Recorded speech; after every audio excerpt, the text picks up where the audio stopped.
Deepavali special nonveg recipes பார்க்கலாமா? Hello everyone, welcome to jazz up inspirations. மணக்க ஆட்டுக்குடல் recipe உங்களுக்காக.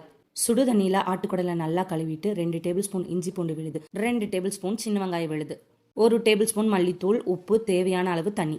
6 விசில் விட்டுக்கோங்க. அப்படியும் வேகலைன்னா இன்னும் 2 விசில் சேர்த்து விட்டுக்கோங்க. தண்ணியோட அளவு அளவாகவே வைங்க. அப்போ தான் அந்த குடல் தண்ணி வேஸ்ட் ஆகாமல் இருக்கும். அந்த குடலோட சூப்பை குழந்தைங்களுக்கு கொடுத்தாலும் சரி, அப்படி இல்லைன்னா அதுலேயே வத்த விட்டுருங்க.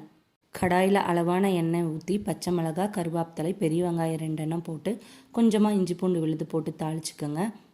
1/2 ஸ்பூன் கறி மசாலா, 1 டேபிள் ஸ்பூன் மிளகுத்தூள் போட்டுக்கோங்க. அதில் குடலை கொட்டி சூடு பறக்க மல்லித்தலையை தூவி இறக்குனீங்கன்னா குடல் கறி தயார். மறக்காமல் சப்ஸ்கிரைப் பண்ணுங்கள், லைக் பண்ணுங்கள், ஷேர் பண்ணுங்கள், கமெண்ட் பண்ணுங்கள். வேறு என்ன ரெசிபி வேணுனாலும் கமெண்டில் சொல்லுங்கள். வீடியோவை சேவ் பண்ணி வச்சு உங்களுக்கு பிடிச்சவங்களுக்கு செஞ்சு கொடுத்து அசத்துங்க. Thank you for watching.